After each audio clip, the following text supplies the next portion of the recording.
Hey, this is Jim Breuer, and you're watching CHARGED.fm, I think.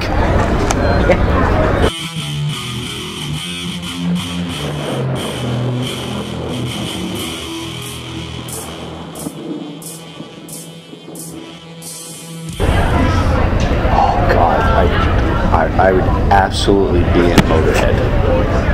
I'd love to be in Lemmy's spot. I love Lemmy. I love characters. If I had to be on this boat, I would be Lemmy, because he's got such a, I don't really care what's going on. Just, he's the definition of like a rock guy. It doesn't matter. He can walk in here pantless and I go, it's Lemmy.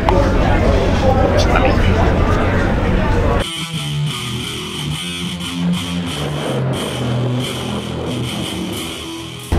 As a kid,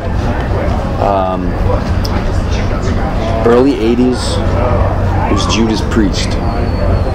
Judas Priest was the first band. I'm like, what is this? And then that opened the door to AC/DC and Maiden. And then my friend came over the house and he said, listen to this. Dun, dun, dun, take a look to the stage before you die. It's the last time you will. What is this?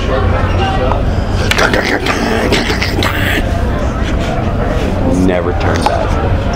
That Ozzy, all that was.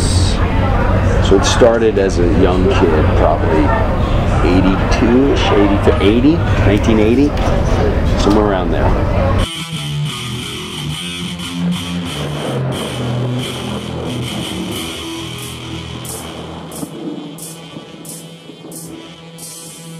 Oh, I did it pretty, if you do the history of me, you'll see I started doing that early, as soon as I started doing stand-up. I talked about Metallica, I talked about going to see Judas Priest concerts, AC/DC concerts. I don't remember ever seeing a comedian ever talk about metal and concerts and all that. And then, matter of fact, I remember doing MTV Beach show, and I was talking about going to a Metallica concert. And, it was like early 90s, so it was like maybe 91, 92, somewhere around there. So that was always, and then 98, 99, I put a band together and we started traveling, mixing what I always wanted to do, mix stand-up comedy with metal and hard rock. And I'm starting to see more and more guys go, huh, that's a cool idea.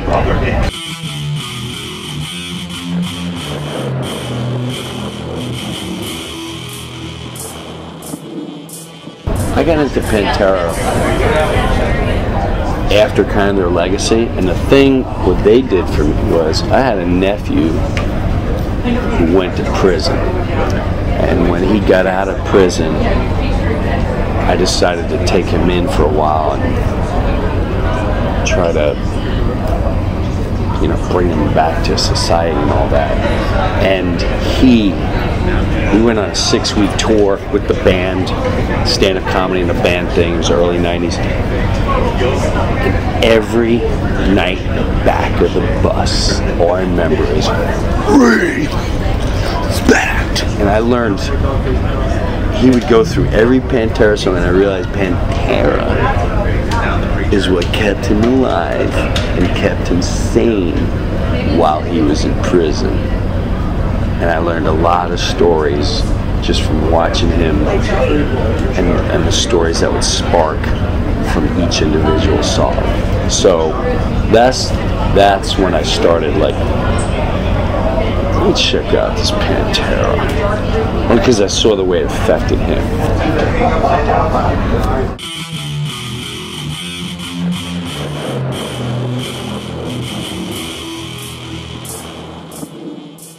The big plan is, I'm making a record, It's hard rock, metal, little thrash. I definitely stay along the side of.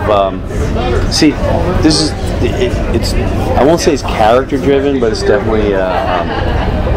Every concert that they do to come see me, the live show is from a suburban garage, because that's where I live out my dream.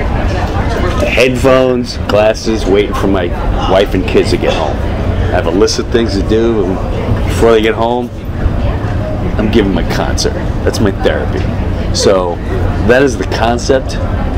Going to that garage and living my dream. Rob Caggiano's producing it, and that'll come out next year. And I really hope it does well.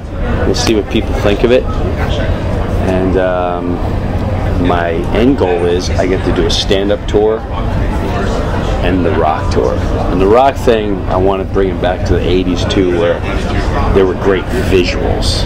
It was like seeing a theatrical show. So you laugh, thrash, bang your head. That's next year's plan.